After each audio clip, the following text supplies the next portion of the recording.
अस्सलामुअलैकुम, मैं हूं डॉक्टर सोबी इलाही। उम्मीद है आप सब खैरियत से होंगे। हमारा आज का टॉपिक ये है कि मिसकैरेज किस तरह से होते हैं, क्यों होते हैं, इनकी क्या वजूहात हैं और ऐसी कौन सी अलामात हैं या साइन एंड सिम्टम है जिनके ज़रिए से हम ये पता कर सकते हैं कि मिसकैरेज हो चुका है या नहीं।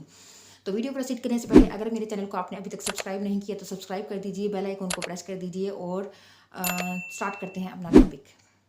मिसकैरेजेस की बहुत सारी वजूहात होती हैं जिनमें से अक्सर जो है वो वजूहात अननोन होती हैं, मतलब उनको हम मालूम नहीं कर सकते कि क्या वजह है जिसकी वजह से मिसकैरेज होता है।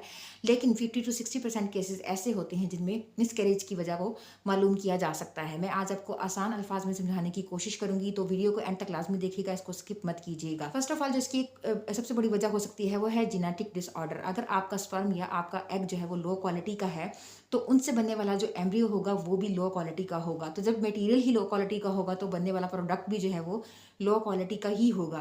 तो इससे क्या होता है कि कुदरती तौर पर अल्लाह ताला की तरफ से उसको जो है वो ख़त्म कर दिया जाता है और प्रेगनेंसी जो है वो ख़त्म हो जाती है या मिस कैरेज हो जाता है। नंबर 2 पर जो इसकी कॉज हो सकती है वो है इम्प्लांटेशन। अगर आपका एग और स्पर्म मिल गया और उससे फर्टिलाइजेशन भी होगी, लेकिन आपका जो बनने वाला एम्ब्रियो है वो बच्चेदानी में या यूट्रस में जुड़ने के बजाय जो है वह ट्यूब्स में या ओवरी में जाकर अगर जुड़ जाए तो इसको एक्टोपिक प्रेगनेंसी बोलते हैं। तो इसकी वजह से भी आपका मिसकैरेज हो सकता है। नंबर 3 पे जो एक वजह हो सकती है वो है अपोजिट ब्लड ग्रुप्स।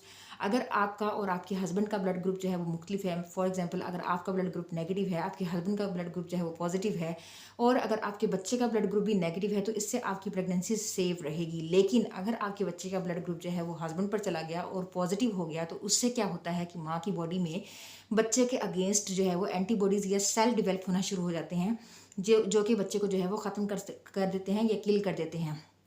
तो ये भी एक मिसकैरेज की वजह हो सकती है। नंबर 4 पे आ जाता है ओवर वेट या अंडर वेट। अगर आपका वेट बहुत ज़्यादा है तो इससे भी मिसकैरेज हो सकता है, और अगर आपका वेट जो है वो बहुत ज़्यादा कम हो गया है या कम था तो उसकी वजह से भी आपको मिसकैरेज हो सकता है। नंबर 5 पे जो इसकी वजह हो सकती है वो है कि आपका क्रॉनिक इलनेस। अगर आपको कोई पहले से बहुत स्वेयर जो है वो इलनेस रही है, कोई बीमारी है, लाइक आपको हाई ब्लड प्रेशर का मसला है, डायबिटीज़ का मसला है, आपको थायराइड का मसला है या आपको पीसीएस का मसला है, और ये आप इनकी जो है वो आप मेडिसिन यूज़ करते हैं और ये अनकंट्रोल्ड हैं, कंट्रोल में नहीं है, उसके साथ ही आपको प्रेगनेंसी हो गई है, तो इसकी वजह से भी आपको मिसकैरेज हो सकता है।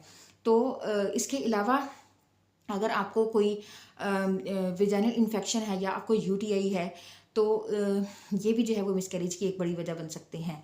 इसके बाद आ जाती है कि अगर आपको कोई एक्सीडेंट हुआ है या आपने कोई हैवी ऑब्जेक्ट जो है या हैवी वेट जो है वो उठा लिया है तो उसकी वजह से भी आपको मिसकैरेज हो सकता है। इसके अलावा अगर आपको कोई क्लॉटिंग डिसऑर्डर्स हैं like thrombophilia, antibody anti phospholipid syndrome है, जिसके अंदर जो है वो फीमेल्स का ब्लड जो है वो उसमें क्लॉट बनना शुरू हो जाते हैं, जिसकी वजह से बच्चे को जो है ब्लड सप्लाई जो है वो प्रॉपर नहीं मिल रही होती, उसको न्यूट्रिएंट्स नहीं मिलते, ऑक्सीजन नहीं मिलती, हार्मोन्स जिसकी उसको बहुत ज़्यादा ज़रूरत होती है वो नहीं मिलती, तो उसकी वजह से वो नहीं मिलते, तो उसकी वजह से जो है वो बच्चे की ग्रोथ रुक जाती है और उसकी जो है वो हार्ट बीट भी नहीं आती।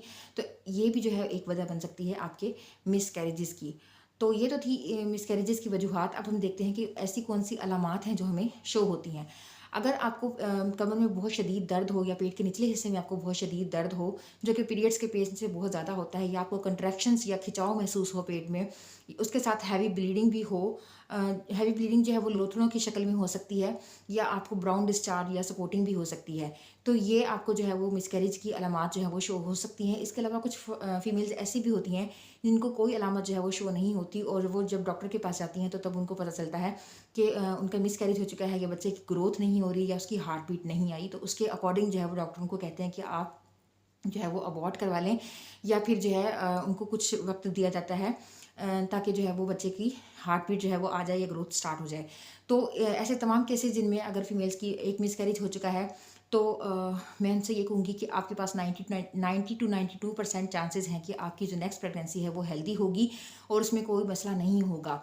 लेकिन अगर आपके बार बार मिसकैरेजेस हो रहे हैं, 2 मिसकैरेजेस 3 मिसकैरेजेस हो चुके हैं, तो आपकी प्रेगनेंसी जो है वो हाई रिस्क हो चुकी है और आपको अपनी अच्छी किसी गायनाकोलॉजिस्ट से जो है वो कंसल्ट करना चाहिए, ताकि वो आपकी कॉज को जो है वो मालूम कर सके, आपके टेस्ट करवाए जाएँ जिनके ज़रिए से आपकी कॉज मालूम हो सके, जो कि मैंने अभी आपको बताई हैं, और उसको डिटेक्ट करके आपको उसके मुताबिक जो है वो ट्रीट किया जाए और आपको एक हेल्दी प्रेगनेंसी जो है वो अचीव हो।